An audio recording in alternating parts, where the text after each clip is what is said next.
compatriots. We are launching into February strong, paying tribute to the Dokufar and their patrol chant made by the incredibly talented Mujaku. The Dokufar are the 5th Division of wolf divers who specialize in more subtle reconnaissance, sabotage, and unexpected strikes. I am told that the Dokufar are the eyes and ears of the 104th, have recon missions that take them away from the den for days on end, and oftentimes they are the final sight for the enemies of democracy, assuming the tyrants see them coming at all. I'll be honest, Helldivers, this is such a subtle organization that I only knew of them because of Muchaku's song on the subject, and now I'm curious. I think I'll be attempting to approach this Shadow Mother for an interview on her division's tactics and combat doctrine, assuming either myself or y'all Quicksilver could find her. When I asked about her location prior, the wolf divers just gestured vaguely somewhere in the direction of Chort Bay, because that really narrows it down. So yes, I know, I've missed my evening broadcast window again. But I have a good reason this time, I swear. It was Carrie Elwes movie night, Princess Bride and Robin Hood Men in Tights, and that man just has the most gorgeous eyes. He is a democratic treasure, and I will fight any number of you chokers who dares to imply otherwise. Yeah, I want him to take me into his arms and pet me like a lap cat. Anyway, moving on from there, it turns out that whenever I offered to become the official newscaster for the Bank of Prosperity, they were listening, and they immediately took me up on that. I mean, giant cloth sacks with the green dollar sign on the side and all.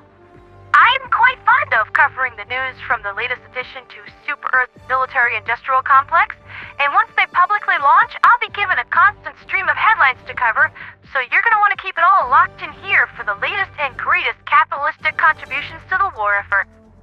Speaking of contributions, the Gunvald Corporation has entered a state of full-scale mobilization, beginning preparations to field the largest army in the Southern Galactic Quadrant. This is in response to their military analysts looking over the numbers on the space-time anomalies and discovering that during times of intense illuminate activity, there are more anomalies and their activities speed up. According to the linked article from Super Reddit, it is theorized that the Illuminate are extracting psionic energy from population bases in order to transform it all into negative energy. Vodeless are just the byproduct of this operation, so they are more the side effect than the actual goal. This negative energy is being applied to the Meridia Singularity by Illuminate obelisks, with the goal of increasing its throat diameter, which is the narrowest part of the wormhole, and stabilize it for passage. Whatever the Illuminate are trying to bring through, it has to be absolutely bloody massive. My suspicion is that it's a full-scale invasion fleet, or some kind of more specialized equipment for opening portals anywhere within the galaxy that they want. Either way, it's not great for us. Reading further into this article, there is a theoretical threshold of 1 million in terms of these space-time distortions, just attempting to quantify their activity levels. And if that happens, Meridia will be fully stabilized and ready to go. Currently, we are at 662,632, rising at 8,000 per hour. That only leaves 337,000 and some change. And at its current rate of escalation, we only have about 42 hours left as of the time of this post's writing. So, as of the time of me writing this broadcast, that only leaves 35 hours left. The anticipated attack could come sooner than next Saturday. Much sooner. Speaking on the Illuminate, yesterday was a utter flurry of activity for them, with Karst, Secundus, Kandark, Sirius, and Volmox all being successfully hit by raiding fleets. But ever since then, the squids seem to have utterly vanished. Truly unsettling. As has the jet brigade on the besieged surface of Chort Bay. We were told that this was their primary manufacturing base, but reports from boots on the ground tell of absolutely minimal jet brigade presence, if any at all. While the remaining bot garrison is putting up a bit of a fight, the jet brigade is simply nowhere to be found, though there is plenty of forensic evidence to suggest that they were here recently. Where have our enemies gone?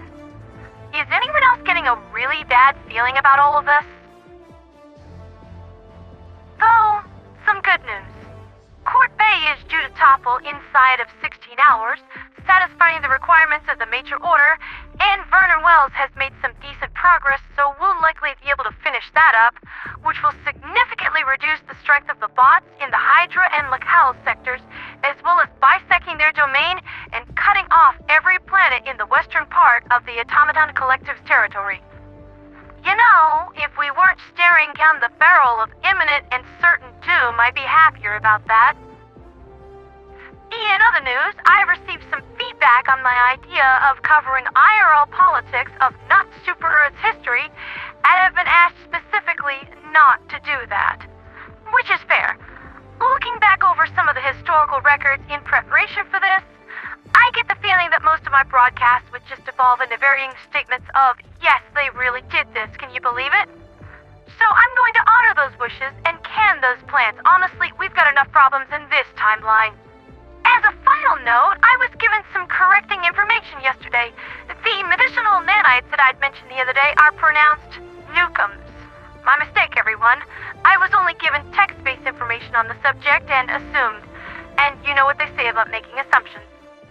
That's been Liberty's latest with me, Ponderatheradioangel.